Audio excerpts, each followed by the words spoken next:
Əziz dostlar, Əhl-i Sünnədən olan bəzi qardaşlarımız belə bir iddia ilə çıxış edirlər. Bidat ehli, Şiiler Muharrem orucuna o kadar fazla önem verirler ki 10 gün tutarlar.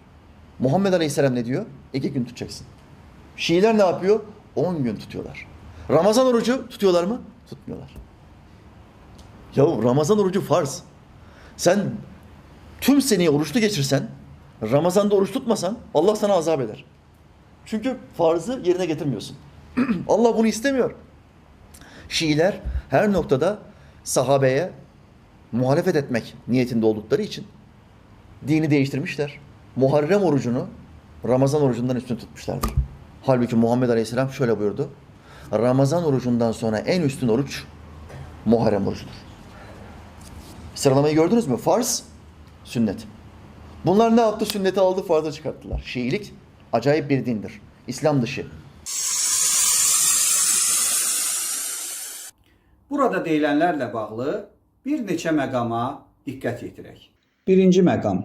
Şiələrin öz mötəbər dini mənbələri Ramazan orucu haqqında nə deyir? Şiələrin inandığı ilkin dini qaynaq Qurandır və Quranda açıq şəkildə Ramazan ayında oruç tutulması buyurulur. İnsanlara doğru yolu göstərən, bu yolu açıq dəlilləri ilə aydınlaşdıran və haqqı batildən ayıran Quran Ramazan ayında nazil edilmişdir. Sizlərdən bu aya yetişən şəxslər oruç tutmalıdırlar. Bəqərə surəsi ayə 185. Bundan əlavə, Şiələrin Qutub-i Ərbəə kimi tanınan ən mötəbər hədis topluları olan Əl-Kafi, Mən lə yəhduruhul fəqih, Təhsibul Əhkam və Əl-İstibsar əsərlərinin hər birində Ramazan orucuna həsr olunmuş ayrıca Kitab-ı Savm bölməsi mövcuddur. Burada açıq-aydın Ramazan ayında oruç tutulması bir mənalı olaraq vacib buyurulur. Əl-Kafi əsərində Peyğəmbərdən belə bir hədis nəql edilir. Allah Rəsulu Şəbanın son cüməsində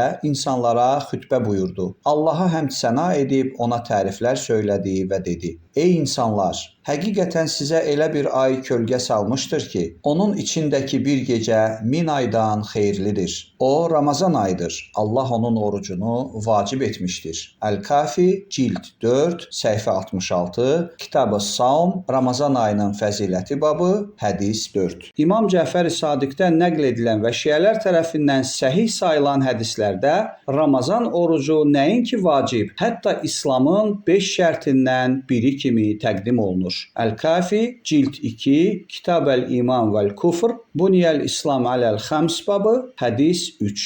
İkinci məqam. Şiə fikrinə görə Ramazan orucu.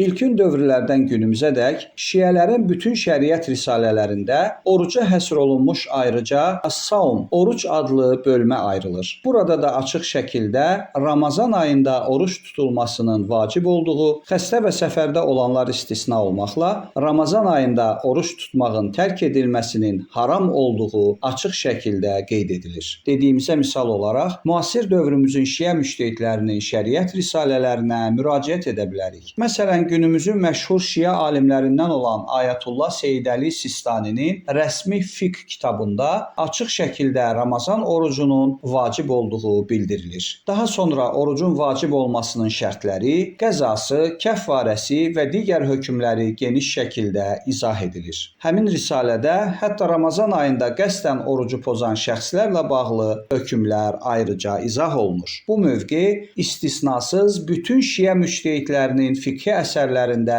eyni qaydada əks olunur. Başqa sözlə şiə fikrində Ramazan orucunun vacibliyi barədə tarix boyu heç bir ixtilaf olmayıb, günümüzdə də yoxdur. Üçüncü məqam. Gözlərimiz önündə olan reallıq bizə nə göstərir? Deyək ki, Türkiyədə hansısa bir vaiz məsələdən xəbərdar və ya xəbərsiz olub, şiəlik barəsində yanlış iddia ilə çıxış edir. Amma Azərbaycanımızda şiələrin içində yaşayan birisi belə cəfəng fikirləri necə yaya bilər?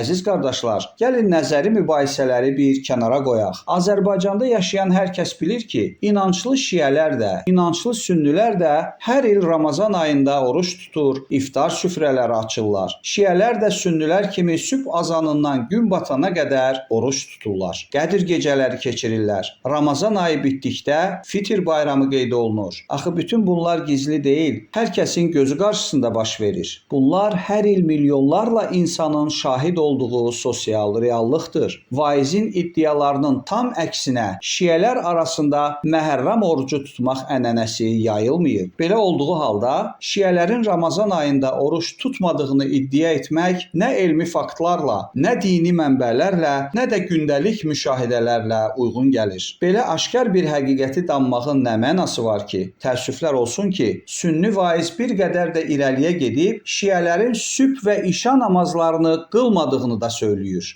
Şiiler sabah namazı, yatsı namazını kılmaz. Amma bu iftiranın cavabı qalsın gələn görüşlərimizə. Əziz qardaşlar, əziz bacılar, məzhəblər arasında elmi müzakirə aparmaq, fikir mübadiləsi etmək mümkündür. Hətta elmi tənqid də məqbuldur. Amma böhtan atıb qaralamaq yol verilməzdir. Bir məzhəb haqqında söz danışmazdan əvvəl onun əqidəsini öz praktik kitablarından öyrənmək lazımdır. Elmi əxlaq bunu tələb edir. Quranda buyurulur: bir qövmə olan kininiz sizi ədalətsizliyə sövq etməsin, ədalətli olun. Bu təqvaya daha yaxındır. Maidə surəsi, ayə 8. Həqiqəti olduğu kimi deyək. Nəzərə alaq ki, yalan və böhtan müsəlmanlığa, ümumiyyətlə insanlığa yaraşmayan bir xislətdir. Ləyaqətli insan başqalarına böhtan atmaz. Sonda təəssüf hissi ilə bir məsələyə də toxunaq. Görün necə acınacaqlı haldır ki, Türkiyəli din qardaşımız cəmaatı başına yığıb şiələr haqqında yalan məlumatlar yayır. Böhtan ataraq şiəliyi gözdən salır və beləcə çəkinmədən müsəlmanlar arasında yersiz parçalanma toxumu səpərək şiəliyi İslamdan xaric əcaib bir din elan edir. Şiilik acayip bir dindir. İslam dışı. Bizə isə qalır həqiqəti açıqlamaq və Allahdan belələri üçün hidayət diləmək.